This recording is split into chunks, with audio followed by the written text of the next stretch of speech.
Hello बच्चों। Hello सभी को। आज जो क्वेश्चन है हमारा ये है कैट 2024 का ग्रिड बेस्ड क्वेश्चन। और बहुत ही फेमस क्वेश्चन है ये कैट 2024 का और रीजनिंग बेस्ड क्वेश्चन है बच्चों। तो इसमें हमें नंबर्स को फिल करना था 1 से लेके 10 तक और कुछ इन्फॉर्मेशन गिवन थी। बट काफ़ी इंटरेस्टिंग चीज़ें निकल के आती हैं इस सेट में, तो वीडियो को पूरा देखिएगा, मज़ा आने वाला है इस सेट में आपको करके। तो आइए स्टार्ट करते हैं इस सेट को। तो how to do this type of sets, let's see now. So basically, it is given that there are 10 numbers 1 to 10 which should be placed in this grid, जिसमें चार रोज है, रो 1, रो 2, रो 3, रो 4। रो 1 में बेसिकली 4 बॉक्सेस हैं, रो 2 में 3 बॉक्सेस हैं, रो 3 में 2 बॉक्सेस हैं और रो 4 में एक ही बॉक्स है। ऐसे ही कॉलम 1 में एक बॉक्स है, कॉलम 2 में 2, कॉलम 3 में 3 और कॉलम 4 में 4 बॉक्स है। Now it is given that numbers in any row or in any column, हाँ जी, in any row is in increasing order, मतलब कि from left to right, left से राइट बच्चों। जो रो 1 है उसमें नंबर इंक्रीजिंग ऑर्डर में है, मतलब यहाँ पे नंबर सबसे छोटा, फिर बड़ा, फिर बड़ा, फिर उससे बड़ा। ऐसे ही रो 2 में भी यहाँ पे छोटा, फिर उससे बड़ा, फिर उससे बड़ा, इंक्रीजिंग ऑर्डर में है रोज में। और कॉलम में डिक्रीजिंग ऑर्डर में है। जितनी भी ये कॉलम्स है, देखो रोज में जो है वो इंक्रीजिंग ऑर्डर में है और कॉलम में जो है नंबर्स हमारे वो डिक्रीजिंग ऑर्डर में है। ठीक है, कौन से ऑर्डर में है सब? डिक्रीजिंग ऑर्डर में है। इन दो बातों को ध्यान में रखते हुए हमें इस ग्रिड को फिल करना था और कुछ इंफॉर्मेशन हमें गिवन थी and on the basis of that हमारे पास एक नहीं, दो नहीं, तीन नहीं, चार नहीं, 5 क्वेश्चन पूछे गए थे कैट 2024 में बच्चों, जो कि आपके सामने है। तो सारे क्वेश्चन अच्छे हैं इसके। अगर आप एक बार क्वेश्चन पे भी नजर मारो तो आपको समझ में आएगा कि हमें पूरा सेट बनाना ही पड़ेगा। ठीक है, जैसे पहला क्वेश्चन है what is the row number which has the least sum of numbers placed in that row. ठीक है, तो कहीं ना कहीं ग्रिड फिल होता हुआ नजर आएगा हमें। 10 is placed in row 1, 1 is placed in row 4, 2 is placed in, तो उससे थोड़ा सा आइडिया लगता है। जैसे fifth question what is the sum of the numbers placed in column 4, it means that वहां पे नंबर फिक्स होने वाले हैं, तभी ये क्वेश्चन पूछा गया है। तो इन सारे क्वेश्चंस के जवाब छुपे हैं, जो इन्फॉर्मेशन है हमारे पास। तो आइए मिलके इस इन्फॉर्मेशन को देखते हैं। तो फर्स्ट और सेकंड हमें समझ में आ गई सर, रो में जो है नंबर्स वो इंक्रीजिंग ऑर्डर में है और कॉलम में जो नंबर्स हैं वो डिक्रीजिंग ऑर्डर में है। Now, third information is one is placed either in the same row or in the same column. जो one है बच्चों वो या तो सेम रो में प्लेस्ड है या सेम कॉलम में प्लेस्ड है जिसमें 10 है। तो पहले तो ये जानते हैं कि 10 कहाँ प्लेस हो सकता है, क्योंकि रोज में इंक्रीजिंग ऑर्डर में है तो 10 यहाँ नहीं हो सकता, क्योंकि 10 यहाँ होगा तो अगला इंक्रीजिंग नंबर क्या होगा? क्योंकि 1 से लेके 10 नंबर है तो 10 यहाँ नहीं हो सकता, 10 यहाँ नहीं हो सकता, क्योंकि इंक्रीजिंग ऑर्डर में है तो next number should be more than 10, उसको हमारे पास है नहीं, तो 10 यहाँ भी नहीं हो सकता। ठीक है, ऐसे ही अगर मैं देखूं तो 10 यहाँ पे भी नहीं हो सकता। क्यों नहीं हो सकता सर यहाँ पे 10? बिकॉज अगेन इंक्रीजिंग ऑर्डर में है, अगला उससे बड़ा नंबर हमारे पास है नहीं, और 10 यहाँ भी नहीं हो सकता। ठीक है, इनफैक्ट और अगर मैं बात करूं बच्चों तो 10 यहाँ पे भी नहीं हो सकता, क्योंकि इंक्रीजिंग ऑर्डर में नंबर लेने यहाँ फिर क्या नंबर लेंगे, कुछ नहीं। और ऐसे ही अगर मैं बात करूं बच्चों तो 10 यहाँ नहीं हो सकता, क्योंकि यहाँ पे डिक्रीजिंग ऑर्डर में है। डिक्रीजिंग ऑर्डर में है तो इससे बड़ा नंबर ऊपर होना चाहिए, तो 10 यहाँ नहीं हो सकता, उससे बड़ा नंबर कोई है ही नहीं। 10 यहाँ पे भी नहीं हो सकता क्योंकि उससे बड़े दो नंबर चाहिए जो ऊपर प्लेस करने हैं फिर, और 10 यहाँ भी नहीं हो सकता क्योंकि उससे बड़े नंबर चाहिए जो ऊपर प्लेस करने पड़ेंगे। तो 10 अगर आप ध्यान से देखोगे तो मैंने पूरा इंफॉर्मेशन आपको बता दिया, नेगेटिव इंफॉर्मेशन भी कि 10 कहाँ नहीं आ सकता। तो 10 कहीं नहीं आ सकता, एक ही जगह बची है बच्चों, वो है कॉलम 4 और रो 1। तो 10 यहीं प्लेस होगा, कोई और उसका प्लेस हो ही नहीं सकता। तो 10 तो फिक्स हो गया सर हमारा। ठीक है सर, 10 फिक्स हो गया। 10 अगर यहाँ पे फिक्स हो गया तो वो कह रहा है कि वन इज प्लेस्ड इधर इन द सेम रो और इन द सेम कॉलम। तो हमें केस बनाना पड़ेगा सर। तो आइए केस बनाते हैं बच्चों। पहला केस है, देखो जो जो वन है वो या तो सेम रो में होगा या सेम कॉलम में होगा। तो 10 अगर यहाँ पे है, 10 अगर हमने यहाँ पे प्लेस किया है तो 1 या तो रो 1 में होगा या कॉलम 4 में होगा। तो पहला केस अगर वो कॉलम 4 में है तो 1 देखो यहाँ नहीं आ सकता, क्योंकि ये डिक्रीजिंग ऑर्डर में है तो उससे छोटा नहीं है कोई भी, तो 1 यहाँ नहीं आ सकता। 1 यहाँ पे भी नहीं आ सकता क्योंकि डिक्रीजिंग ऑर्डर में है, तो 1 अगर मैं सेम कॉलम में लूं जिसमें 10 है, पहला केस लेके चल रहा हूं, तो 1 यहीं पे प्लेस हो सकता है। ये मैंने एक केस लेके चला हूं बच्चों जिसमें मैंने 10 कहाँ दिखाया है, बेसिकली कॉलम में दिखाया है, सेम कॉलम में दिखाया है जिसमें 10 है। ठीक है, फिर रो में भी लेके देख लेंगे, बट पहला केस ये है कि हमने 1 वहीं मान लिया जहां पे 10 सेम कॉलम में हो। ठीक है सर। अब वो उसके बाद बोल रहा है कि 2 और 3 जो है ना तो सेम रो में है ना सेम कॉलम में है जिसमें 10 है। तो जहां 10 है बच्चों वहां पे जो जिस जिस रो में 10 है वहां 2 और 3 नहीं हो सकते, तो यहाँ 2 और 3 कोई नहीं हो सकता। यहाँ 2 और 3 कोई नहीं हो सकता सर, यहाँ पे भी 2 और 3 कोई नहीं हो सकता।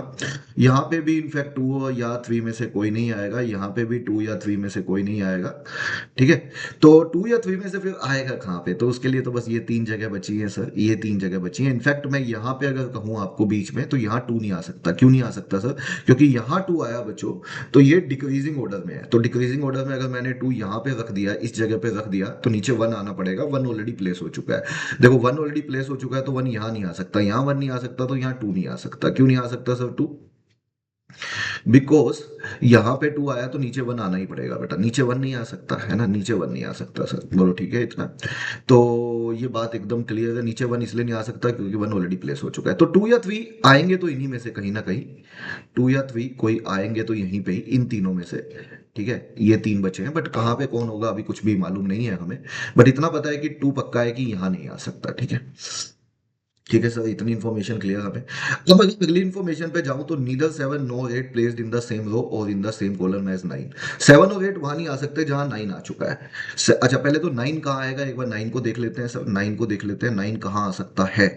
तो 9 कहाँ आ सकता है? देखो 9 यहाँ नहीं आ सकता। 9 यहाँ क्यों नहीं आ सकता सर? उससे अगला नंबर चाहिए इंक्रीजिंग ऑर्डर में, है ना। वो तो एक ही है, वो ऑलरेडी प्लेस हो चुका है 10, तो उससे वो 9 यहाँ भी नहीं आ सकता क्योंकि उससे अगला नंबर, अगर 9 यहाँ आया तो 10 यहाँ आना पड़ेगा, 10 तो ऑलरेडी प्लेस हो चुका है। तो 9 यहाँ नहीं आ सकता बच्चों। 9 यहाँ नहीं क्यों नहीं आ सकता सर? क्योंकि फिर 10 यहाँ आना पड़ेगा। 9 यहाँ पे भी नहीं आ सकता, क्यों? क्योंकि यहाँ पे फिर 10 आना पड़ेगा। 9 इनफैक्ट यहाँ पे भी नहीं आ सकता, यहाँ पे भी नहीं आ सकता, क्यों? क्योंकि यहाँ 9 आएगा तो फिर ऊपर बेसिकली डिक्रीजिंग ऑर्डर में आ रहे हैं, तो उससे ऊपर नंबर 10 चाहिए था। 2 नंबर चाहिए जो बड़े हैं बेसिकली उससे ऊपर, तो ऐसा तो है नहीं है। तो 9 के लिए सारे रास्ते बंद है भाई। देखो 9 9 यहाँ नहीं आ सकता क्योंकि इंक्रीजिंग ऑर्डर में है। तो 9 के लिए सारे रास्ते बंद हैं। 2 ही प्लेस बचे हुए हैं सर 9 के लिए। कौन कौन से? या तो इधर आएगा 9 या इधर आएगा 9। ठीक है।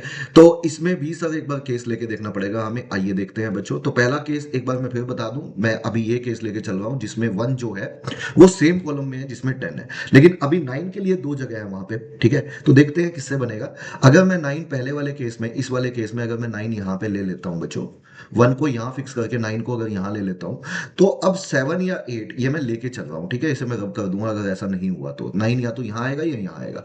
अगर 9 यहां पे आया तो 7 या 8 उस रो या उस कॉलम में नहीं आ सकते जिसमें 9 आ गया है। मतलब कि जो 7 या 8 है वो दोनों ही यहाँ पे नहीं हो सकते, यहाँ नहीं हो सकते। 7 या 8 यहाँ नहीं हो सकते, यहाँ नहीं हो सकते। इनफैक्ट 7 या 8 यहाँ पे भी नहीं हो सकते, इसमें भी 7 या 8 नहीं आ सकते। क्यों नहीं आ सकते सर? क्योंकि 7 आया तो 8 9 चाहिए हमें, कम से कम भी 8 9 चाहिए। तो 9 तो ऑलरेडी प्लेस हो चुका है। 8 आया तो 9 10 चाहिए यहाँ पे, क्योंकि इंक्रीजिंग ऑर्डर में है, तो वो भी नहीं आ सकते। तो 7 या 8 यहाँ नहीं आ सकते। तो इसका मतलब 7 या 8 के लिए सिर्फ एक ही जगह बचती है, वो सेम रो सेम कॉलम में नहीं हो सकते जिसमें 9 है, और वो यहाँ नहीं हो सकते। तो 8 और 7 के लिए 2 ही जगह बचती हैं बच्चों। 8 यहाँ आएगा, 7 यहाँ आएगा उस केस में, है ना। यहीं आना पड़ेगा सर, कोई और जगह है ही नहीं है 8 और 7 के लिए। और डिक्रीजिंग ऑर्डर में है तो 8 ऊपर आएगा, 7 नीचे आएगा। उसके बाद वो बोलता है कि 4 और 6 जो है वो सेम सेम रो में है बच्चों। 4 और 6 सेम रो में है। अब 4 और 6 यहाँ तो आ नहीं सकते सर, 4 और 6 दोनों एक साथ यहाँ तो आ नहीं सकते सेम रो में। क्यों? क्योंकि 2 और 3 यहाँ पे 2 नंबर प्लेस होने हैं, 2 2 एंड 3। तो कहीं ना कहीं 2 नंबर के लिए तो फिक्स है, कौन सी 2 जगह वो नहीं पता, बट इन 3 में से 2 और 3 यहीं प्लेस होने हैं और कहीं नहीं प्लेस हो सकते। वो देखो मैंने सब जगह कांटा लगाया हुआ है। तो अगर 2 नंबर यहाँ प्लेस होने हैं तो 4 और 6 के लिए दोनों के लिए तो जगह है ही नहीं ना यहाँ पे। अगर 4 और 6 दोनों यहाँ प्लेस कर दोगे तो फिर 2 3 एक साथ कैसे प्लेस करोगे यहाँ पे?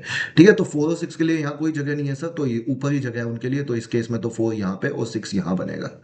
ठीक है। 4 यहाँ पे 6 यहाँ पे बनेगा सर, बनेगा, बनना ही पड़ेगा। 4 यहाँ पे 6 यहाँ पे। ठीक है। ये बात क्लियर है। अब बची सर 2 और 3 की बात। तो मैं आपको बता दूं बच्चों, 2 तो यहाँ आ नहीं सकता था। ठीक है। यहाँ 2 आ नहीं सकता, यहाँ 2 आ नहीं सकता। और क्या नहीं आ सकता सर? यहाँ पे अगर मैं 3 दिखा देता हूँ, देखो यहाँ पे अगर 3 दिखा देता हूँ, इनफैक्ट यहाँ 3 भी नहीं आ सकता यार, क्योंकि 3 नंबर बचे हुए हैं, 2 3 5। 3 नंबर बचे हुए हैं, 2 3 5। अब अगर 3 नंबर बचे हुए हैं, 2 3 5, 2 3 5, और अगर मुझे इनको इंक्रीजिंग ऑर्डर में दिखाना है, इनको इंक्रीजिंग ऑर्डर में दिखाना है, और ऐसे करके डिक्रीजिंग ऑर्डर में दिखाना है, ऐसे करके डिक्रीजिंग ऑर्डर में दिखाना है बच्चों, डिक्रीजिंग ऑर्डर में। तो सोच के देखो यार, अगर मैंने यहाँ पे 3 दिखा दिया, यहाँ पे अगर मैंने 3 दे दिया, मान लो 1 मिनट के लिए 3 दे दिया, तो 5 यहाँ नहीं आ सकता, ना 5 यहाँ आ सकता उस केस में।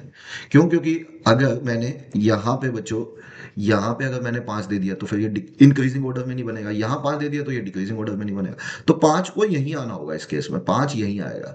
ठीक है, लेकिन 2 और 3 बच गए, उनके बारे में कुछ नहीं पता सर, और उनके बारे में अगर कुछ नहीं पता है तो हम यही कहेंगे 2 या 3 में से एक यहाँ आएगा, 2 या 3 में से कोई एक यहाँ आएगा, दूसरा यहाँ आएगा, जिसके बारे में अब इंफॉर्मेशन नहीं है हमारे पास, हमने सारी इंफॉर्मेशन प्लेस कर दी है।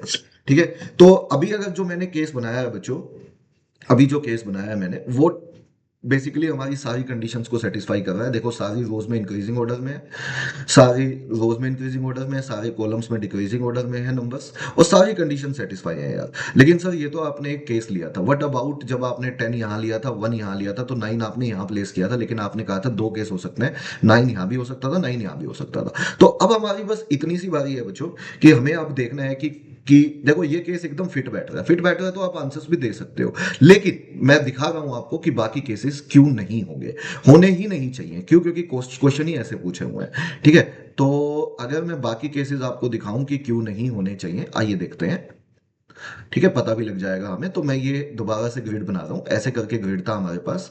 तो इस ग्रिड में अगर मैं नंबर्स को फिल करता हूं बच्चों, देखो जब 10 तो यहाँ पे फिक्स था हमारा, ऊपर वाले को केस को देखना, और 1 मैंने पहले यहाँ फिक्स किया था, पहले वही केस लेके चल रहा हूं। अब मैंने 9 यहाँ पे लिया था, मैंने कहा था 9 कहीं नहीं आ सकता, देखो ध्यान से सब जगह काटा, या तो 9 इधर आ सकता है कॉलम 3 के स्टार्टिंग में, या 9 आ सकता है रो 2 के एंड में, यहाँ पे। तो अब मैं 9 यहाँ लेके चल रहा हूँ यार।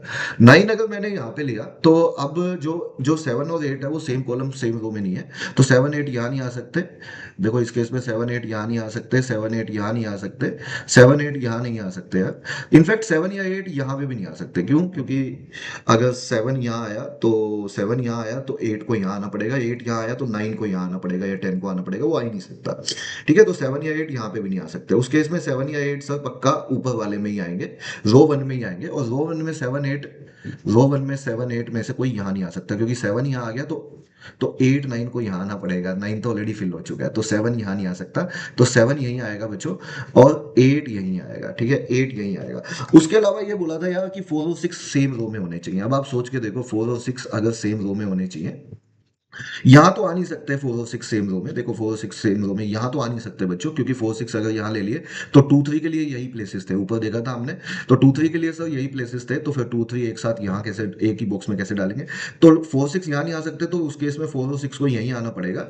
बट उस केस में अगर 4 और 6 यहाँ पुट कर दिए तो 2 और 3 को यहाँ आना पड़ेगा। बट ये हमारी बेसिक कंडीशन को ही सेटिस्फाई नहीं करता, क्योंकि 8 3 4 ये डिक्रीजिंग ऑर्डर में होने चाहिए थे, और ये डिक्रीजिंग ऑर्डर नहीं है, 8 3 4 ये हमारे केस को ही गलत कर देता है। 8 के बाद 3 और 3 के बाद 4 नहीं आ सकता, क्योंकि डिक्रीजिंग ऑर्डर में आने चाहिए थे हर कॉलम में, ये कंडीशन थी। तो ये हमारी बेसिक कंडीशन को ही सेटिस्फाई नहीं करता सर। लेकिन सर केसेस तो कुछ और भी थे ना, कौन से केसेस थे आइए देखते हैं मिलके। केस तो ये भी हो सकता था सर कि जब आपने 10 के साथ यहाँ पे 1 को फिक्स किया था, व्हाट अबाउट 10 के साथ आप 1 यहाँ ना फिक्स करके, क्योंकि वो सेम रो या सेम कॉलम में होना चाहिए था, वो सेम रो या सेम कॉलम में होना चाहिए था, सेम रो या सेम कॉलम जिसमें 10 है, तो 1 सर यहाँ पे भी तो हो सकता था, है ना? 1 या तो यहाँ होगा, या आपने कहा था 1 यहाँ होगा, क्योंकि क्योंकि बाकी जगह तो 1 हो ही नहीं सकता था। ठीक है, वो इंक्रीजिंग ऑर्डर में ऐसे करके ऐसे डिक्रीजिंग ऑर्डर में थे, तो 10 के साथ 1 या तो यहाँ हो सकता था, मैंने बोला था, या 10 के साथ 1 यहाँ पे हो सकता था, सेम रो में लेके चलोगे तो बीच में तो हो नहीं सकता 1। ठीक है, तो अगर मैं 1 यहाँ फिक्स करता हूँ, ये भी देख लेते हैं बच्चों। तो फिर से 2 केस हैं सर, कौन कौन से? 9 वाले, 9 9 9 कहाँ है? 9 है सर। अगेन 9 के लिए हमने कहा था कहीं नहीं हो सकता, या तो इस प्लेस पे होगा, या तो इस प्लेस पे 9 होगा, या इस पे होगा। तो यहाँ अगर 9 लेता हूँ तो अगेन 8 और 7 उसमें नहीं हो सकते जहां 9 है, तो सेम रो उस रो में और उस कॉलम में नहीं हो सकते। 8 और 7 यहाँ नहीं हो सकते, 8 और 7 यहाँ पे भी 8 या 7 में नहीं हो सकता, क्योंकि इंक्रीजिंग ऑर्डर में लेंगे तो 8 9 नीचे दिखाने पड़ेंगे, वो हो नहीं सकते बेटा। तो 8 और 7 को सर उस केस में यही होना पड़ेगा, और कहीं हो नहीं सकता। बीच में गैप भी नहीं दिखा सकते, क्योंकि फिर 9 कहाँ दिखाओगे, क्योंकि डिक्रीजिंग ऑर्डर में है। तो 8 और 7 को यहाँ होना पड़ेगा सर। और 4 और 6 सेम रो में है सर, 4 और 6 सब सेम रो में दिक्कत करेगा। क्यों? क्योंकि 4 और 6 अगर सेम रो में है बच्चों, ये लिखा हुआ है, तो उनके लिए जगह बस यही वाली बचती है। लेकिन फिर 2 और 3 को कहाँ दिखाओगे? ये वाले प्लेस तो 2 और 3 के लिए फिक्स है हर केस में। ठीक है, वो तो हमने देख लिया था, 2 और 3 के लिए फिक्स है ये वाले, तो 2 और 3 के लिए जगह नहीं बची, एक ही जगह बची है। तो ये हमारी इस कंडीशन को भी सेटिस्फाई नहीं करता। जब हमने 10 के साथ 1 लिया, तो 10 के साथ 1 लिया और 9 को मैंने यहाँ बिठाया बच्चों, तो वो पॉसिबल नहीं है, 9 यहाँ पॉसिबल नहीं है। और आखिरी केस वो मैं आपको सिर्फ और सिर्फ कंफर्म करने के लिए दिखा रहा हूँ, आंसर आ चुका है बच्चों हमारा। आप पांचों क्वेश्चन के आंसर दे सकते हो, लेकिन जो बच्चे रीजनिंग में इंटरेस्टेड होते हैं मैं सारे केसेस आपको दिखा रहा हूँ। अगर आप 9 को यहाँ पे भी लोगे, आइए देखते हैं। तो अब 8 7 सेम रो सेम कॉलम में नहीं हो सकते, तो 8 यहाँ पे नहीं हो सकते, 7 8 7 8 यहाँ नहीं हो सकते, 7 8 में से यहाँ भी नहीं हो सकता कोई भी। क्यों? क्योंकि 7 आया तो फिर यहाँ 8 आना पड़ेगा, वो सेम कॉलम में हो जाएगा जिसमें 9 है। 8 आया तो फिर यहाँ 9 10 तो आ ही नहीं सकते, तो 7 या 8 यहीं आने पड़ेंगे उस केस में। तो इस केस में 7 यहाँ पे और 8 यहाँ पे आएगा, क्योंकि इंक्रीजिंग ऑर्डर में है। 4 और 6 सेम रो या सेम कॉलम में है, 4 और 6 दोनों एक साथ यहाँ नहीं आ सकते। फिर 2 और 3 कैसे दिखाएंगे हम इन तीनों में से कोई दो जगह से? तो 4 और 6 को यहाँ आना पड़ेगा, फिर 2 और 3 को यहाँ आना पड़ेगा। अगेन ये बेसिक कंडीशन को कॉन्ट्राडिक्ट कर गई है। 8 3 4, तो ये तो केस ही नहीं बन सकता सर। क्यों? क्योंकि ये डिक्रीजिंग ऑर्डर में नहीं है कॉलम 3 के अंदर। तो इसका मतलब है बाकी कोई केस बन ही नहीं सकता, सारे केस दिखा दिए मैंने। ठीक है, तो पेपर में आप बच्चों अगर आपका जब केस बन जाता तभी आंसर कर सकते थे, क्योंकि आपको पता है कि यहाँ पे एक से ज्यादा केस बन नहीं सकते क्वेश्चंस को देख के। तो मेरे ख्याल से आप लोगों को एकदम इंटरेस्टिंग वैसे समझ में आया, अच्छा सेट था। तो अब आप पहले क्वेश्चन का आंसर दे सकते हो। What is the row number which has the least sum of numbers placed in that row? तो किस रो में जो है लीस्ट सम ऑफ नंबर्स है? तो बाकियों में तो सब में सम अच्छा खासा है, लेकिन इसमें वो सम 1 ही है, तो लीस्ट तो रो 4 में ही होगा सर। तो इसका आंसर होना चाहिए हमारा, कौन सी रो है? That is row number 4। Row number 4 में जो है, रो नंबर 4 में जो है वो सम सबसे कम बनता है। Second, which of the following statement must be true? कौन सी ट्रू है पक्का? 10 is placed in a slot in row 1। Yes, row 1 के अंदर ही जो है 10 है। Yes, 1 is placed in row 4। Yes, 1 is placed in row 4। तो दोनों सही है, तो both A and B, both first and second would be true. Answer ये दे देंगे। थर्ड है हमारा, विच of the following must be true? कौन सा ट्रू है? 2 is placed in column 2। Column 2 में 2 है क्या सर? हो भी सकता है और नहीं भी, गारंटी तो नहीं है। क्या 3 कॉलम 3 में है क्या? 3 क्या कॉलम 3 में क्या सर? हो भी सकता है और नहीं भी, क्योंकि पॉसिबिलिटी है, गारंटी तो नहीं है। इसका मतलब दोनों में से कोई भी पक्का ट्रू तो नहीं है, इसलिए neither one nor two. Neither one nor two, दोनों में से कोई ट्रू नहीं है सर, दोनों में से कोई नहीं है। Question number 4, for how many slots in the grid placement of numbers can not be determined with certainty? कितनों की सर्टेनिटी के साथ नहीं निकाल सकते? 2 की नहीं निकाल सकते सर, ये 2 3 3 2 है ना। कौन सा कहाँ आएगा ये नहीं पता, तो दो दो दो स्लॉट्स की नहीं, हाँ जी, 2 स्लॉट्स की हम नहीं निकाल पाए, बाकी सबकी निकल गई है, तो इसका आंसर 2 आएगा। What is the sum of numbers placed in column 4? तो कॉलम 4 में सम ऑफ नंबर्स बताइए, तो वो था हमारा 10 plus 8 plus 7 plus 1। We can say that this comes out to be 18 plus 7। 18 कितना हो गया? 18 प्लस 7 25 प्लस 1 26। तो 26 शुड बी द आंसर, और ये इसका आंसर है बच्चों। 26 is the right answer of this question. तो आई एम श्योर इस तरह के क्वेश्चन यार आप लोगों को कॉन्फिडेंस देंगे, आप लोगों को पेपर में बच्चों बेसिकली मोटिवेट करेंगे कि हाँ, अगर हम इन लेवल के क्वेश्चन अभी करके आए हैं अच्छे से रीजनिंग बेस्ड, तो पेपर में भी क्वेश्चन कर सकते हैं यार। ठीक है, तो मेरे मोटिवेशन के लिए बच्चों वीडियो अच्छा लगा तो लाइक करिएगा और चैनल को सब्सक्राइब करिएगा। Thank you.